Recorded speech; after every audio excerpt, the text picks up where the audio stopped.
Before you know kindness as the deepest thing inside, you must know sorrow as the other deepest thing. You must wake up with sorrow. You must speak to it till your voice catches the thread of all sorrows. Then it is only kindness that makes sense anymore. Only kindness that ties your shoes and sends you out into the day to gaze at bread. Only kindness that raises its head from the crowd of the world to say, "It is I you have been looking for," and then goes with you everywhere, like a shadow or a friend. This year has taken so much more than we knew we had to give, and it also reminded us that we still have much more to give still. We're not going to pretend the wildfires or the shootings or the pandemic haven't been heartbreaking. We would never try to speak for someone who has lost a loved one or last night a home. But we can speak for ourselves on the good we see from you, your desire to do good for others before yourself. You see a house on fire and you think of the family that lived there. You offer to help. You open your bank accounts, your closets, your hearts. You offer people a place in your home. You work without a break. You work in the heat and the smoke and the grime, and you fight. To our knowledge, no one was killed last night, but at least 500 homes were damaged or destroyed. Some were spared, many lost everything. Mandatory evacuation orders have been lifted south of Colton Road and Bell Flatirons in Superior. But even then, the gas is still shut off on this cold night.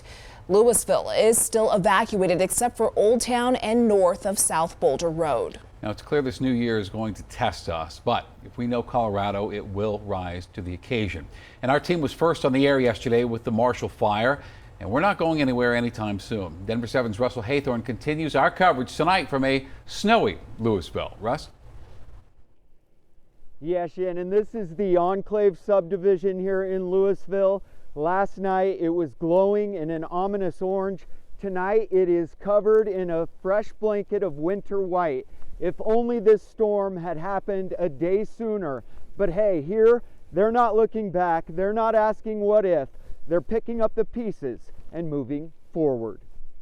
20 years I lived here. Linda Jackson had many fond memories of this home in Louisville. It was a 3-story home on the open space, beautiful, and everything was fixed up just the way I wanted it. Which makes what happened this week pretty devastating. Pretty devastating. I think it was around 1 o'clock. I could see flames, and I could see flames in my backyard. I knew I had to get out, so I went downstairs, no electricity in my garage, and my garage wouldn't open. I called 911 and the fire department came and got me out. She knew then there would likely be little to come home to. Pretty well knew it was just going to be soot. Her home gone, including the classic she was storing for a neighbor. I think it's a Ford car. A Ford Shogun. And there's only 6 of them in the world, and that was the shotgun car right there. Yet despite all the destruction, we're just here to help her pick up and rebuild. There is hope. Thanks to friends. One thing about Colorado is we do stick together during hard times, and this is one of those times. Linda says she's not going anywhere. Rebuild. Yes, I will.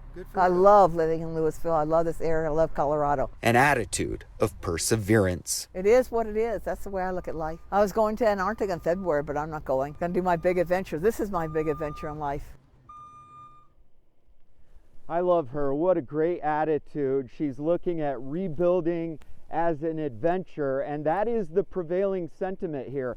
Everyone we talk to in this neighborhood who returned to look at the destruction today is promising to rebuild. Mark our words, they're going to surprise us. We're live in Louisville tonight. Russell Haythorne, back to you. Pretty inspiring stuff. Russell, thank you. Now, Denver 7's Patrick Perez started his day with people waiting to learn if their home survived the fire. And tonight we are happy to report that some of them got the news they were hoping for.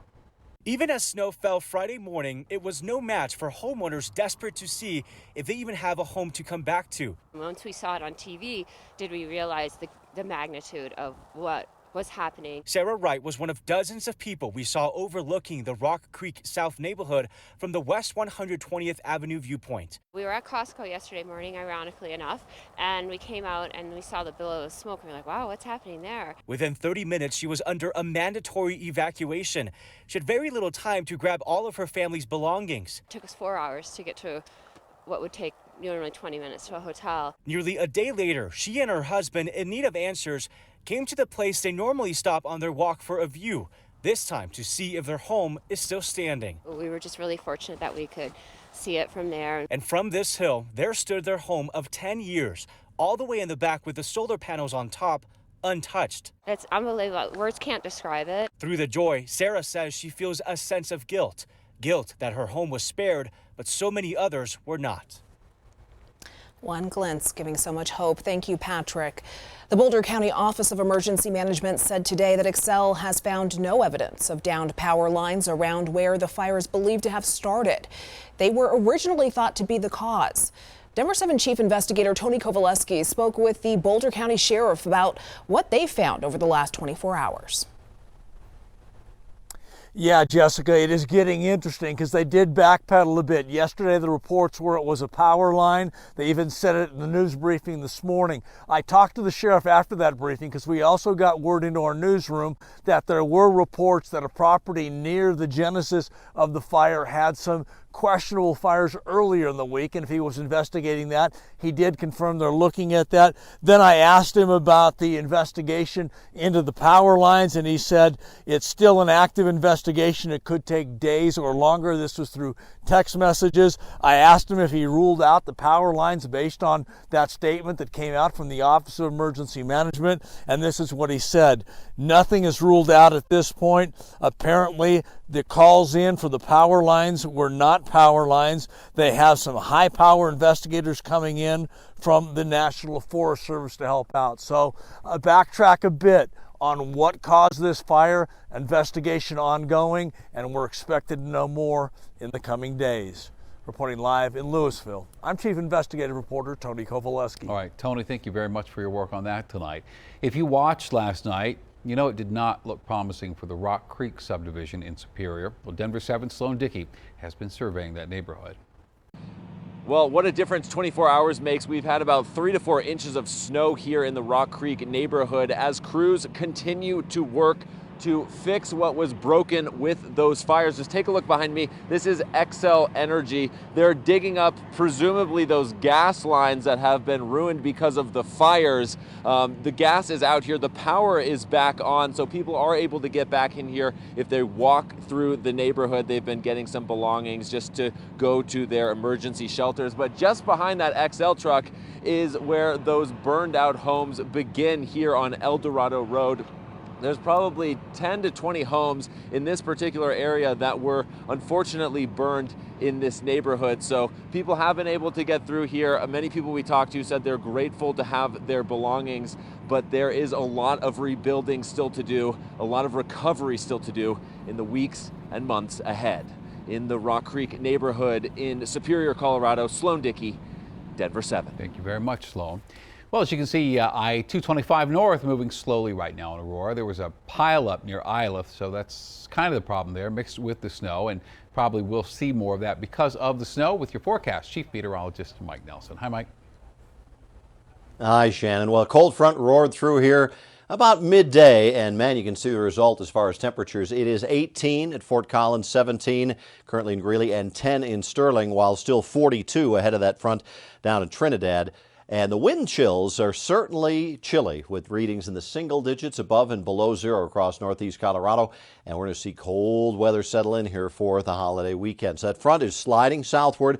Behind it, the winds are coming in from the northeast. That's an upslope direction. In other words, the winds are being pushed up against the mountains and the foothills to the west and to the south of the metro area. That causes the air to rise, squeezes out the moisture, and we get the snow. And it's come down really good in Boulder County. Some 4 to 5 inch reports so far. Same with northern Jeffco. It's kind of filling in over Denver and down into Aurora, Douglas County, and Elbert County now. Winter weather advisories out across the eastern half of the state. Winter storm warnings basically from Sheridan Boulevard to the west And the areas under the warning will look at 6 to 12 inches of snow, and the advisory 3 to 6 inches of snow coming up. And that's going to fall a lot of snow, some great moisture right up where the fire was yesterday if it only had come in a day sooner. So our headlines are snow tonight, 3 to 6. Bitter cold by morning, heavy mountain snow up to a foot, and finally some winter weather. Not only now, but more snow coming up in the 7-day forecast. I'll have details in a few minutes. All right, some good news. Thank you, Mike. Well, earlier today, Governor Polis said he spoke with President Biden and was told federal assistance is on the way. The governor also said he is still trying to wrap his head around all of this, like everyone else. Each house is not just a house, it's a home. It's a sanctuary of comfort for those who live there. It's a reservoir of memories where families were raised. You know, it feels like we've experienced enough loss and tragedy these last 2 years, and then yesterday happened over the course of several hours. This is our community, and to watch it burn so quickly, so unexpectedly, is something that I think we're all just struggling to believe and understand. 13,000 Excel customers remain without power this evening. It's unclear when electricity will be fully restored. Electric heaters are being provided at the YMCA on Dagny Way in Lafayette. Meanwhile, Colorado's Insurance Commission says it expects insurers to do right by their customers. Anyone who needs help filing a claim should call 303-894-7490 or visit doicolorado.gov. We can't say it enough. Colorado's spirit is unmatched. And we've put together a list of resources on thedenverchannel.com. You can also support the survivors by donating to our Denver 7 Gives Fund. We expect to be hearing stories from Superior and Louisville all weekend long. Tonight's coverage continues after the break.